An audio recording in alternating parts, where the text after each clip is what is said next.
Thank you all for coming. Perhaps for other people, if you know people who couldn't make it, we are going to be recording this, and hopefully once we trim it down, we'll rebroadcast that as well, so you can share it with folks as well. So some brief housekeeping. It looks like most of you have been here before, so you know the restrooms are out there. Elisa will take questions at the end.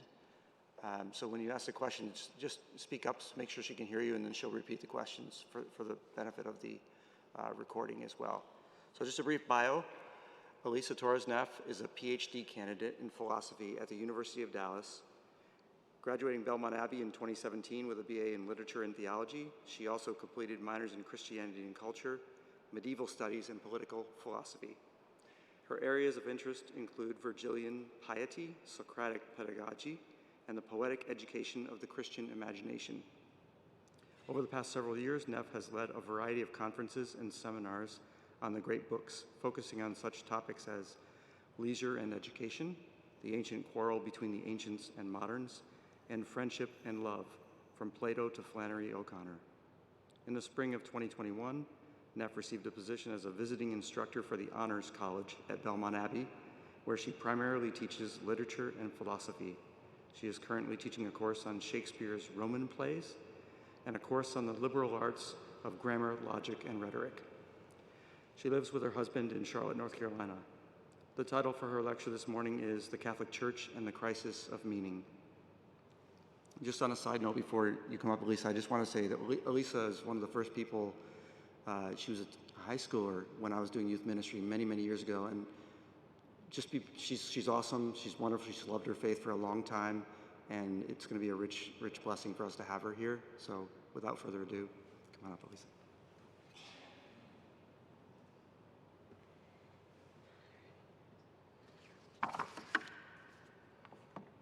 Thank you, Tim. Good morning, everyone. It is a great honor to be speaking with you all today at what has been a parish community that has been dear to myself and my family since we moved here from North Carolina in the early 2000s. My husband and I have been attending St. Basil's for the past year or so, so you might have seen us around from now and then. I want to thank Tim again for inviting me to speak here today, and a big thank you to each of you for choosing to spend your Saturday morning pondering a rather angsty topic on meaning and crisis. To begin, the Catholic Church and the crisis of meaning. Both on the societal and individual level, the modern situation has induced within us a crisis of meaning, the feeling of being misplaced, directionless, and distrustful of both secular and religious institutions is the default experience of the average individual of our time.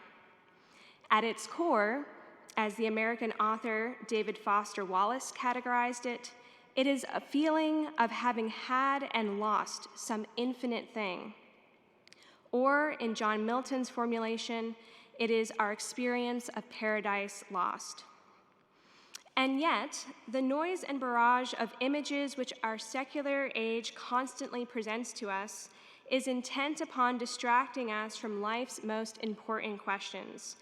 Questions regarding the meaning of life, the purpose of man's existence, and the mystery of the individual self.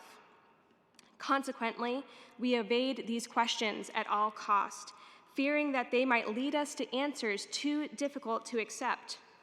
Either life is meaningless, or it is full of purpose. Both alternatives bear a grave weight upon the individual. If life is meaningless, how can I begin to justify the value of my own existence? But if I admit that life is full of purpose, I am left with a choice, either to remain closed off to life's purpose or to discover and respond to it intentionally and authentically. It is in this ability to respond, this responsibility, that many of the great thinkers of the Catholic tradition locate the key to man's individual search for meaning. Far from a set of arbitrary and oppressive rules, or what Karl Marx has called the opium of the masses, the Catholic Church has unabashedly proclaimed that she is not only one of many viable solutions to the problem of meaning, but that she is ultimately the only viable solution. What is the nature of the Church's solution? How does she begin to answer the question of the individual's search for meaning and purpose? What does the truth which the Church offers have to do with my life? What I would like to do in the time we have set for today is first to clarify what is meant by meaning, and next to consider the phenomenon of its crisis, the phenomenon of the modern individual's quest and search for meaning. What is this feeling of being lost in the cosmos, to use a phrase by the great Catholic novelist Walker Percy, whose work we will turn to later in this lecture? After this consideration, I would like to present for your consideration the Church's response to the phenomenon of the crisis of meaning. That the Church cares to speak to this issue might come as a surprise. We might initially think, isn't the problem of meaning only a crisis for those who are products of our age? Why would the Church have concern for a problem that is so seemingly secular, one that might seem outside of the Church's purview? It is my hope today to demonstrate that modern man's interest in meaning is fundamentally human and universal. And it is by virtue of its universality that the Church takes interest in offering a universal solution. The 20th century American novelist Walker Percy wrote a fascinating book called Lost in the Cosmos. It's a self-help book, sort of. It's more of a satire on the genre, but that's what makes it so helpful. Part of what I think he's attempting with this work is to demonstrate to his readers that no self-help book, no pop psychology can really contain the answer to life's meaning. To the contrary, his book only facilitates the realization of the problem that so many of us refuse to admit. We do not know ourselves, nor do we understand our place in the cosmos, let alone how to navigate the cosmos with a sense of meaning and purpose. Percy begins his self-help book with these odd little everyday phenomena, and I quote, "You have seen yourself 1,000 times in the mirror, face to face. No sight is more familiar. Yet why is it that the first time you see yourself in a clothier's triple mirror, from side to side, so to speak, it comes as a shock? Or the first time you saw yourself in a home movie, were you embarrassed? What about the first time you heard your recorded voice? Did you recognize it? Clearly, you should, since you've been hearing it all your life. Why is it that when you are shown a group photograph in which you are present, you always, and probably covertly, seek yourself out to see what you look like? Don't you know what you look like? Has this ever happened to you? You are walking along a street of stores. There are other people walking. You catch a glimpse in a store window of a reflection of a person. For a second or so, you do not recognize this person. He, she seems a total stranger. Then you realize it's your own reflection. Then, in a kind of transformation, the reflection does in fact become your familiar self. Consider this irony. A stranger approaching you in the street will, in a second's glass, see you whole, size you up, place you in a way in which you cannot and never will, even though you've spent a lifetime with yourself. Why is it that your entire lifetime you will never be able to size yourself up as you can size up someone else?" End quote. I quote Percy here both because I find these phenomena amusing and relatable, but also because I think it demonstrates how strange we really are to ourselves. If it's true that we barely know the very person we spend the most time with, ourselves, then perhaps something else is needed outside the self in order to gain a true knowledge of the self, of our life, and the meaning and purpose of our existence. It may be useful here to speak of what is meant by meaning, and this is perhaps the most philosophical of the part of my lecture, so bear with me a moment. I want to suggest to you that the search for existential meaning, the meaning of my existence, is analogous to the kind of meaning we expect to find in language. This goes back to an age-old debate, perennial to human thought. Is language conventional? Is it arbitrary? That is to say, when we speak a word, can that in fact move our minds to grasp real concepts, real ideas about the way things really are, so that when we speak and hear others speak, we can really affirm whether what they are saying is true? Do words clarify ideas that are already in our mind, or are all ideas in the mind, the truth of propositions, simply a product of the language system? Now, I don't want to get too far in this debate, as it has probably already become overly strenuous for a Saturday morning, but I will just suggest that some of these very questions brought up in this perennial debate about language are exactly the same questions brought up in today's conversation regarding meaning. Consider a common stance of the modern individual. The meaning which life affords is the meaning I give to it. Life does not speak to me. There is nothing inherently real or significant outside of my own creative impulses. Life is not given, it is not received. Life is what I make of it. These sentiments are ubiquitous among motivational speakers and so-called influencers. For instance, the entrepreneur and investor Naval Ravikant, known for both his financial and alleged spiritual wisdom, echoes this exact sentiment. Quote, "You set your own desires and goals. You have your own perspective. You have your own morality, and you live up to it. There's no standard meaning or purpose. If there was a single purpose or meaning for us all, then we would all be slaves to that purpose. There's not even a single purpose for you other than the one you create. You get to create your own meaning and purpose and craft your own story.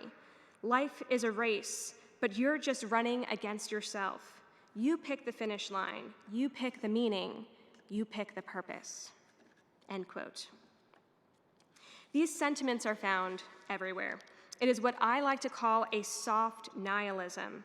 At face value, there appears something positive in its emphasis on freedom and creativity. Life is what you make of it. But in fact, it is a nihilistic premise. There is a nihilistic premise lurking in the background. That is a philosophy of nothingness. Life has no inherent meaning. Even if this nihilistic premise is not made explicit, it is a sentiment that lingers unconsciously in the mind of many. And we may in fact desire to keep it there, to keep it in the unconscious. That is, never to make it explicit, in order to avoid the great trial of actually creating a satisfactory meaning for our life. And so we busy ourselves. We live on autopilot or in fits of evasion and amusements in order to convince ourselves that we are not in a crisis. This is perhaps the most common state of the modern individual. It is what the Danish Christian philosopher Søren Kierkegaard calls a state of unrealized despair. That is, the form of despair, which is to be unaware of despair.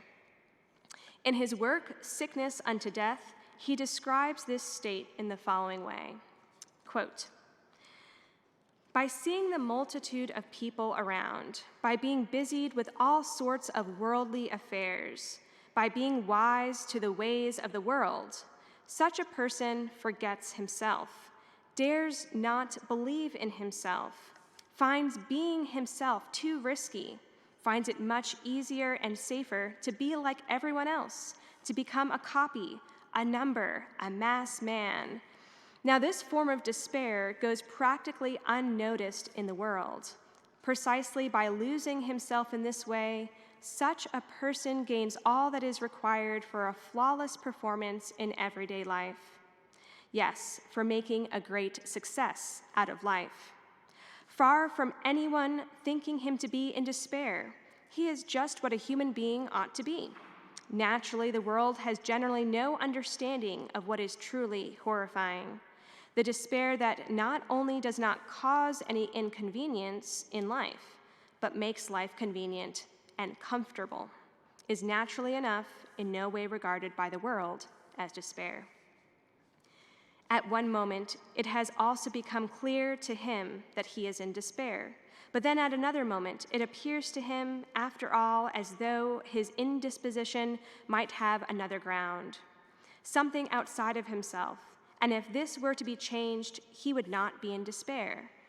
Or perhaps by diversions, or in other ways, by work and busy occupations as means of distraction, he seeks by his own effort to preserve an obscurity about his condition, right? He wants to preserve and hide the truth of his condition, end quote. It is much easier to believe, to convince ourselves that we are not in crisis. And how is it that we go about convincing ourselves of this? That is, of preserving an obscurity about our condition. Our secular age provides us with a multiplicity of resources. We become future thinkers, living for the weekend or the next holiday or the next vacation. We try to escape, perhaps even unconsciously, the feeling of monotony of the day in and the day out. But despite our attempts to suppress this feeling of monotony, we continue to live on autopilot, never stopping to ask why. Why am I here at all? How much of my life's meaning is self-willed? How much of its meaning is received or real? Is there a purpose to my life that I am being asked to discover? These questions are perhaps uncomfortable, but like any sort of medicinal remedy, they might make us feel worse about our lives before they make us feel better. It may be easy for us to dismiss these questions when we are young, but there will come a time in our lives when there is nothing left to achieve. We've gone through all the schooling we could have wanted, jumped through all of the career hoops, raised a family, and that is no small matter. But yet we might still be left with the feeling, now what? Now what? The poet T.S. Eliot warns us, humankind cannot bear very much reality. Once we begin to feel, understand, and articulate the experience of the modern malaise of day in and day out, once we choose not to live in what C.S. Lewis once called the anesthetic fog, we might find this kind of reality hard to bear, to be faced each day with the sense that my family, friends, job, hobbies, blog posts, TikToks, in and of themselves neither justify nor satisfy the meaning of my life. Humankind cannot bear very much reality. Many of us will desperately try to evade this hard-to-swallow reality as we might evade yearly visits to the doctor. And if we can preserve an obscurity about our condition, we might successfully convince ourselves that we're not in a crisis. We would rather leave things unnamed and undiagnosed. This so often left undiagnosed condition is the universal condition of every man, either to despair or to respond to life's inherent meaning. This crossroads between despair or a response to life's inherent meaning is not one that modern man exclusively faces. Man has been searching for the meaning of his own life and his place in the cosmos since the day he left paradise. It is a perennial predicament and has elicited a plethora of religious and philosophic responses throughout the ages. 2,400 years ago, before our time, one of the greatest thinkers of Western civilization demonstrated one such of these responses to the seeming and trite cyclicality of man's existence. In his work, the Nicomachean Ethics, the Greek philosopher Aristotle, in considering the question of human happiness, notes the following: Quote, "Every art and every inquiry and every action and pursuit is thought to aim at some good, and for this reason the good has been rightly called that at which all things aim." This is a rather simple but undeniably true statement. Whenever we act, produce, think, pursue, we aim at some perceived good. Now, whether it is actually a good is another question, but at least we can say that our actions are motivated by something we perceive to be good. Aristotle continues, "If then there is some end to the things we do, which we desire for its own sake, everything else being desired for the sake of this, and if we do not choose everything for the sake of something else, for at that rate the process would go on to infinity, so that our desire would be empty and vain. Clearly, this must be the good and the chief good." Let me unpack that for a moment. So many of our actions are done for the sake of some ulterior end. We work so that we might receive wages, so that we might eat, so that we have energy to wake up the next day and do it all over again. However, all of our actions cannot be this way, Aristotle argues, or else our desires would be empty and vain. There must be some kind of good that is enjoyed for its own sake, the highest and best kind of good, one that does not diminish in our enjoyment of it. It is in answering this question of the highest good that Aristotle comes to answer the question of human happiness, and ultimately the question of life's meaning. That this search for meaning is not exclusive to the modern individual is exemplified through the story of another great thinker of our tradition, Saint Augustine. In his Confessions, he speaks to this Kierkegaardian phenomenon of unrealized despair, which he realizes in himself prior to his conversion to Christianity and upon the occasion of the death of his close friend. He notes the following: "My heart was black with grief. Whatever I looked upon had the air of death. My native place was a prison house, and my home a strange unhappiness. I became a great enigma to myself, and I was forever asking my soul why it was sad and why it disquieted me so sorely. I remained to myself a place of unhappiness in which I could not abide, yet from which I could not depart. For where was my heart to flee for refuge from my heart? Whither was I to fly from myself? To what place should I not follow myself? I was wretched, and every soul is wretched that is bound in affection of mortal things. It is tormented to lose them, and in their loss becomes aware of the wretchedness, which in reality it had, even before it lost them." End quote. What is the cause of Augustine's wretchedness here, the cause of his crisis? His close friend just passed away, but he admits in this passage it is not the fact of his friend's death that he is in a crisis. Upon reflection, Augustine admits to God and his readers, "My soul was in crisis even before the death of my dear friend. This tragedy has merely afforded me the occasion to see this true state of my wretchedness, which for so long the affection of my friend hid from me." As with Augustine, so often with us, that it is through some sort of loss, some rock bottom, or what's been referred to as the gift of desperation, that we begin to think about the purpose of our life, of our existence, of the things we commit ourselves to day in and day out. And perhaps we begin to realize that my daily activities are all motivated by finite and passing goods. I am not oriented towards some final and ultimate purpose.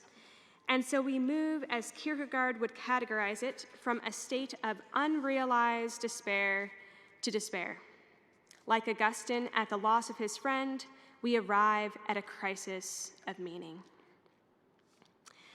As I suggested earlier, the modern situation did not create this crisis. It merely exasperated it. The challenge I believe to be facing us today is that in addition to the universal difficulty of man's existential quest for meaning, modernity has left the individual unequipped to deal with this crisis. Despite the utility of its technological and scientific advancements, modernity has put into question the very foundations of civilization. Its default interpretation of the cosmos, set in motion by Enlightenment thinkers, is that there is nothing more than what our eyes behold. It has sown seeds of distrust in legal and religious institutions, and with this skepticism emerged the separation of science and theology, the reduction of religious feeling to mere sentimentality, and the relegation of science alone to the sphere of real thinking.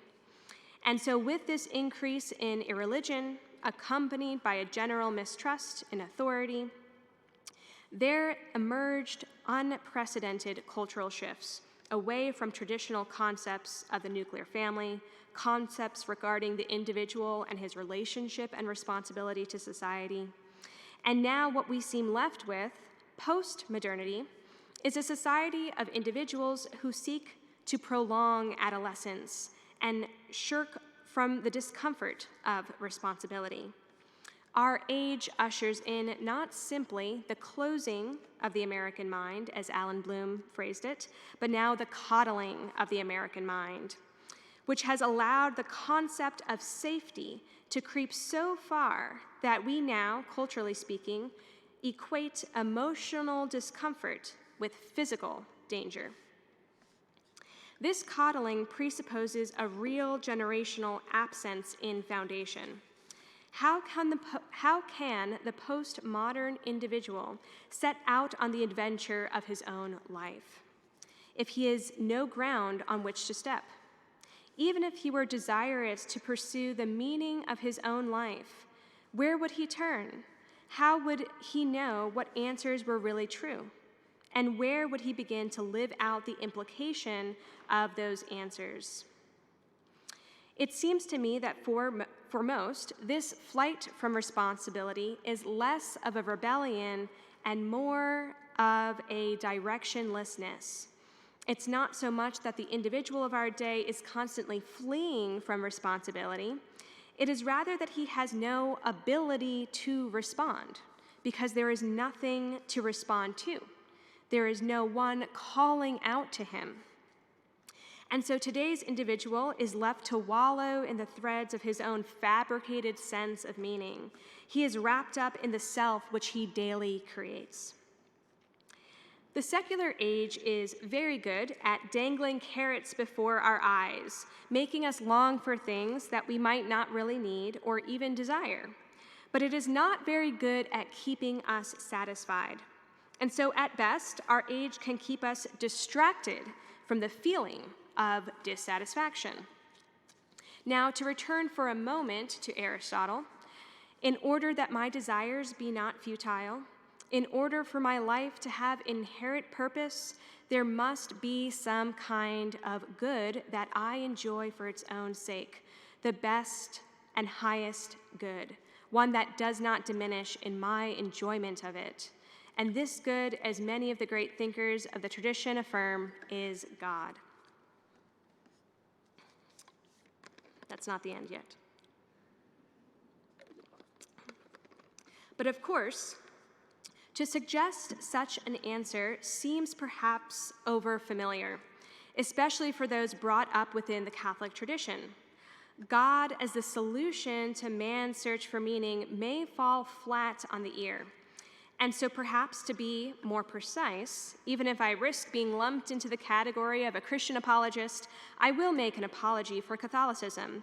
And by apology, I do not mean that I will say sorry on its behalf. I mean I will attempt to defend its case, its message, its vision. Given the time we have left for us today, it is impossible to be thorough in this task, but I will at least attempt a beginning. Walker Percy, whose work Lost in the Cosmos I referred to at the beginning of my lecture, in response to the question, "Why are you Catholic?" once replied, "What else is there?" When met with a long list of alternative options, humanism, atheism, agnosticism, Marxism, behaviorism, materialism, Buddhism, Mohammedanism, Sufism, astrology, occultism? Percy simply replied, "That's what I mean. What else is there?" He, of course, goes on to qualify his response by saying that he is Catholic because he believes that what the Catholic Church proposes is true. But I think his initial response is of note, especially for our times. Catholicism is not one world theory among many. It is the great source from which all other isms derive their significance. Philosophy, as understood before the time of Christ, was considered to be a search for the whole. That is, not just part of life's meaning, but rather the center of it, the entirety of it. Or like that title of the biographical drama of the new atheist Stephen Hawking, philosophy attempts to provide a theory of everything. But the new atheist, as all materialists do, pursue the truth only up to a certain point.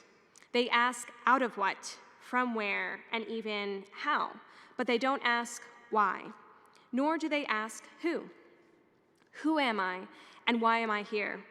They provide accounts of cosmic phenomena, but they leave the meaning of their significance unanswered. Well, who is responding or who is answering the question, who and why, today? Science might tell us how we got here, but never why we are here at all. The secular age will pretend to know the answer of life's meaning. It will pretend to provide an account of who you are, but its response to the question of existence is no more than a diversion from the question itself. Distraction upon distraction in an age of existential boredom. When we can divert our distraction for even a moment, as you all are attempting to do here today, when we can begin to awaken from the unconsciousness of our autopilot existence, where do we turn? What do we choose to think about? What answers are available to us? At the center of his work, Lost in the Cosmos, Percy reflects on what might seem to be a digression from the main project of finding the lost self. He enters into musings on semiotics, that is, theories of language. Here and in many other works, Walker Percy brings up the Helen Keller phenomenon. He locates in her story a key to the universal question of meaning and the phenomenon of its crisis. And I quote now from Helen Keller's autobiography. Quote, "One day, my instructor, Miss Sullivan, put my big rag doll into my lap and spelled D-O-L-L and tried to make me understand that D-O-L-L applied to both. Earlier in that day, we had a tussle over the words mug and water. Miss Sullivan had tried to impress it upon me that M-U-G is mug and that W-A-T-E-R is water, but I persisted in confounding the two. In despair, she had dropped the subject for the time, only to renew it at the first opportunity. We walked down the path to the well house, attracted by the fragrance of the honeysuckle with which it was covered. Someone was drawing water, and my teacher placed my hand under the spout. As the cool stream gushed over one hand, she spelled into the other hand the word water, first slowly and then rapidly. I stood still, my whole attention fixed upon the motion of her fingers in my palm. Suddenly, I felt a misty consciousness as of something forgotten, a thrill of a returning thought, and somehow the mystery of language was revealed to me. I knew that W-A-T-E-R meant the wonderful, cool something that was flowing over my hand. That living word awakened my soul, gave it light, hope, joy, and set it free. I left the well house eager to learn. Everything had a name, and each name gave birth to a new thought. As we returned to the house, every object which I touched seemed to quiver with new life. That was because I saw everything with a strange new sight that had come to me." End quote. In this moment of Helen Keller's life, she is the recipient of meaning, right? Not the creator of meaning, but the recipient. What allowed that symbol on her palm to point to something real, to clarify something in her mind, and to orient her towards the truth of the cosmos is a mysterious and perhaps inexplicable phenomenon. But I would like to suggest to you that it is the same phenomenon that we experience when we feel, intuit, and understand life's inherent meaning. Something is being communicated to us from the beginning of time. In the beginning was the Word, and the Word was with God, and the Word was God. He was with God in the beginning. Through him all things were made. Without him nothing was made that has been made. In him was life, and that life was the light of all mankind. John 1. Christ is the Word incarnate, spoken by the Father, the Logos. St. Paul tells us that our search for meaning and truth is without excuse, for in the words of Hopkins, the world is charged with the grandeur of God. The world is charged with the grandeur of God. The church's response to the crisis of man's meaning is Christ himself. As St. Augustine articulates, quote, "The abyss of the human conscience lies naked to your eyes, O God. Let me know you, O you who know me. Then shall I know even as I am known. What I know of myself I know only because of you, O God. Shed light on me, and what I do not know I shall remain ignorant about until my darkness becomes like bright noon before your face." End quote. In response to the question of his own Catholicism, much like Walker Percy, G.K. Chesterton noted, quote, "The difficulty of explaining why I am Catholic is that there are 10,000 reasons all amounting to one reason, that Catholicism is true. For instance, it is the only thing that frees a man from the degrading slavery of being a child of his age, and it is the only thing that talks as if it were the truth, as if it were a real messenger refusing to tamper with a real message." End quote. And what is this message? The gospel makes it clear. I have come that you might have life and have it to the full. Jesus Christ, as St. Peter tells us, is the author of life, which is to suggest that there is a story, that is intelligible to each person. It has a message, a narrative, a beginning and an end, and Christ is its word and its author. The church knows this and has for centuries proclaimed this truth, as we hear from one of the constitutions of the Second Vatican Council, Gaudium et Spes. Quote, "Above all, the church knows that her message is in harmony with the most secret desires of the human heart, when she champions the dignity of the human vocation, restoring hope to those who have already despaired of anything higher than their present lot. Far from diminishing man, her message brings to his development light, life, and freedom. Apart from this message, nothing will avail to fill up the heart of man. Thou hast made us for thyself, O Lord, and our hearts are restless until they rest in thee."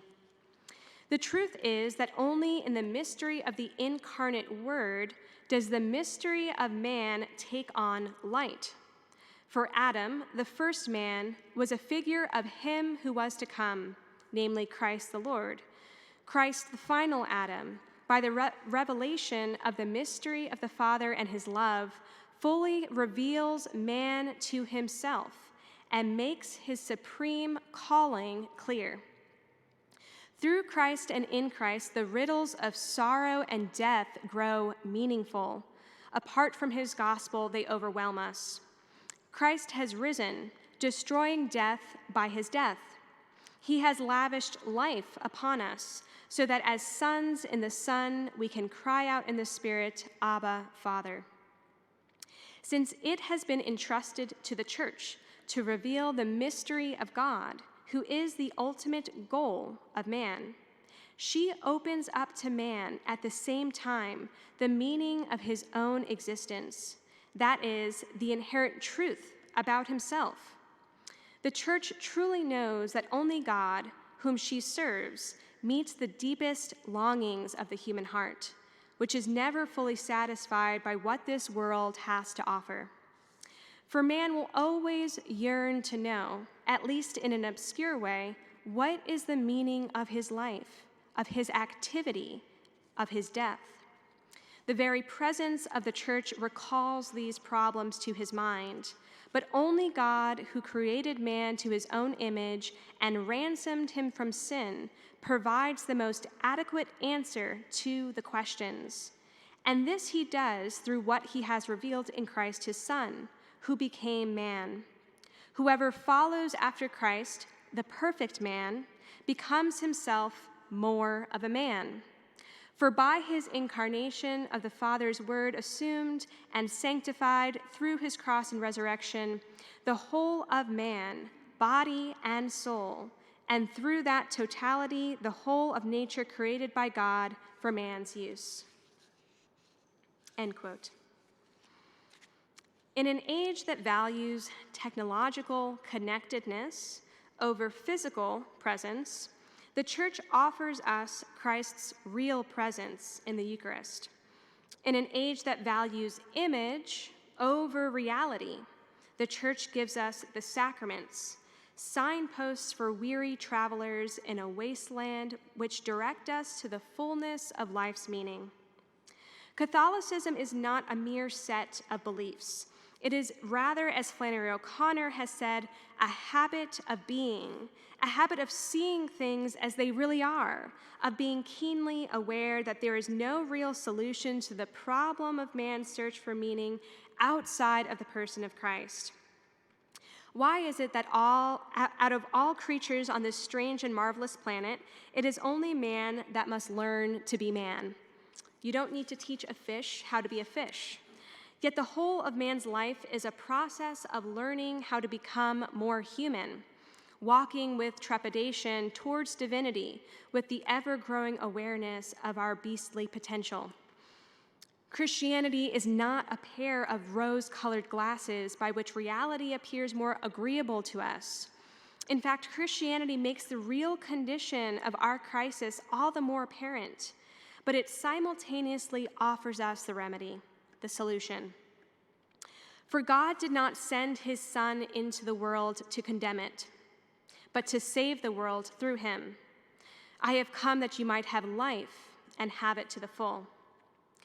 The Christian life, contrary to what the secular age will say, is concerned with the fullness of life, not the deprivation of it. This world is charged with the grandeur of God. And the Catholic Church bears witness to its meaning, the meaning of the cosmos, and most importantly, the meaning of your life, the microcosm of the individual self. The church is the only thing that frees a man from the degrading slavery of being a child of his age. You are not who they say you are. St. John Paul II once declared to the people of the then-run communist Poland, "You are not who they say you are. So let me remind you who you are." These words, which John Paul II proclaimed during his visit to Poland in 1979, were the catalyst of Poland's liberation from communism. His message to his Polish brothers and sisters was not a political message, but simply the message of truth. That is the message of the church, which is the message of salvation. The Christian ideal has not been tried and found wanting, says Chesterton. It has been found difficult and left untried. In the search for your life's meaning and purpose, do not be afraid to try and take upon yourself this Christian ideal. Thank you for your time.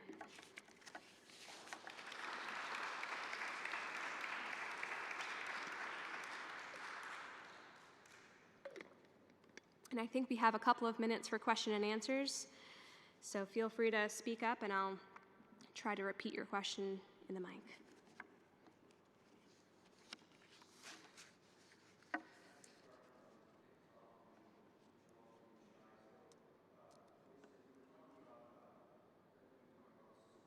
Would you mind speaking up just a tad? So sorry.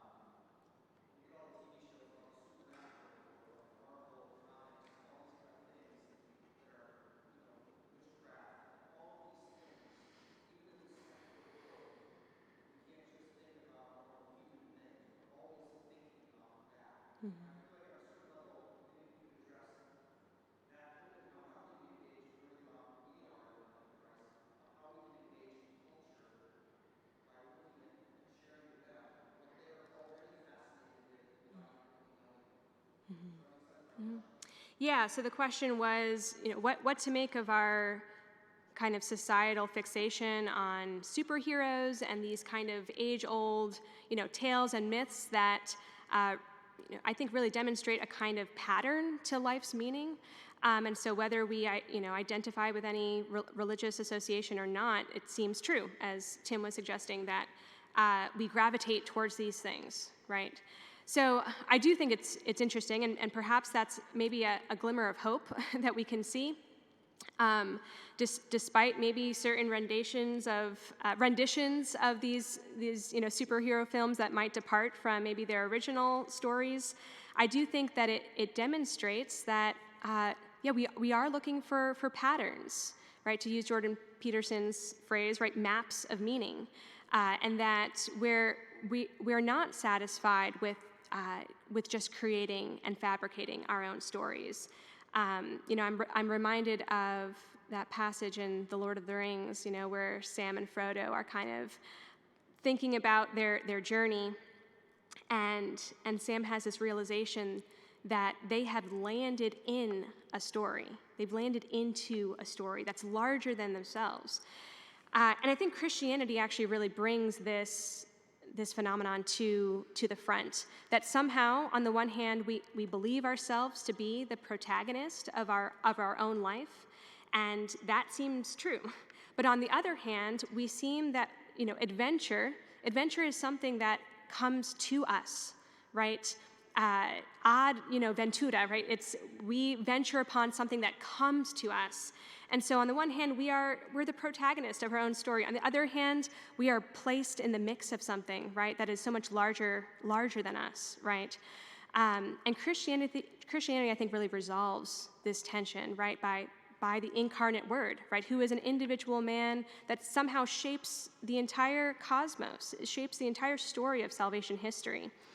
And so I think, film and literature can really, I think it's one kind of sphere in our culture that can maybe preserve some sense of life's inherent meaning, that there are these patterns which are kind of, that speak to every man about what it means to grow up, to leave his home, and to face reality, to face life on life's terms, and that much of that is not dependent on our own making, but is something that's already set, within the fabric of life itself.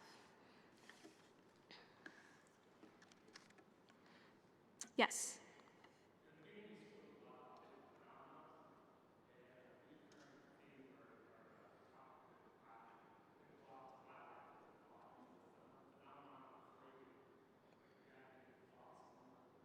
The phenomenon of craving? Yeah, that's interesting. Gosh, do I have any thoughts on the phenomenon of craving? Well, I mean, perhaps it ties into a bit of, this phenomenon of distraction. I think craving can be thought of in a few different ways. There's, I think this is something that my husband was talking to me last night, this idea of advertisement, which, instills an anxiety within us that can only be calmed through purchase, which is to say that I think society and our age will suggest to us certain things that we might not actually crave, right? And kind of place that into our awareness so that we begin to long for things that we don't really want. On the other hand, there are real cravings, real longings in the human heart, which need to be sorted through, right? And I think questioned. And so this is where I think it's so important to maybe step back from noise and distraction, and to question what is at the bottom of these cravings. What is their object? What is it that I'm really seeking, right? I mean, this is kind of an Augustinian question. You know, he asks, what is it that I love when I love the creatures of this world, right? I'm looking out and I see all of these things that I love, you know, friendships, rhetoric, you know, long speeches, you know, gladiator shows, all of these things. And he's wondering, what is it that I love when I love these things, right? So it's certainly a prevalent issue that I think that we should wrestle with. So thank you for your question. All right, should we end there? Yeah, sure.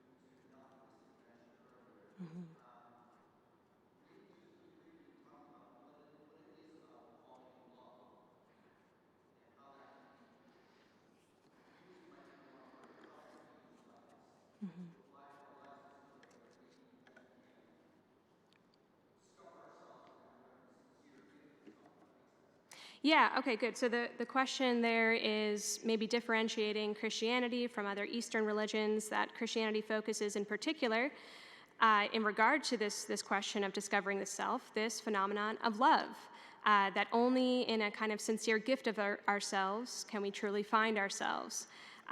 So how is that ingredient, to this question of meaning? Well, you know, what I'm reminded of is actually Pascal's wager, interestingly enough, which was my husband and I taught Pascal last semester, and he has this idea that the stakes of Christianity are so high. What Christianity claims, either eternal life or eternal damnation, that we might as well stake our claim on eternal life, right? Might as well live the shortness of our life believing in Christianity, because if it happens to be true and we did not live it out, well, then we're in big trouble. But what he really follows this wager up with is a kind of experience of Christianity, and he kind of challenges his readers, saying that, if you really want to try this Christian message out, live it. And this is kind of ties back to this whole idea, right, that Christianity is a revelation. It is a speaking of the word that comes from the Father. And so it can really only be understood relationally. It can't be reduced to kind of some theoretical proposition. It's not just some set of, stoic practices that we apply to ourselves that, makes life more palatable. It's a relationship, right? And so Pascal's wager, I think, sometimes is reduced to, this kind of theoretical thing, when in fact, the substance of it is live it. Try it on, right? I mean, that quote at the end, right? The Christian ideal has not been tried and found wanting. It has been found difficult and left untried, right? So I think what many of the great thinkers of our age, even ones who have they can give a theoretical defense for Christianity. They always point to the living of it, right, as the real test for its worth. And that's a relational thing. And I think that it's in that we come to see the great value of the gift, because it is a paradox, right? We don't think that in giving ourselves away that we will actually find ourselves. But when we try that out, right, we notice that it is the only thing that can really satisfy these cravings, right? Because that's located fundamentally in the gift that God has given of his Son. So that's my shot for that question.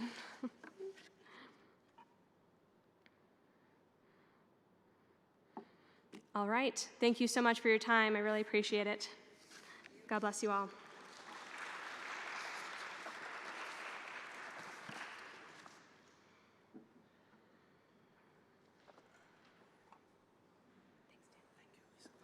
Thanks, Elisa.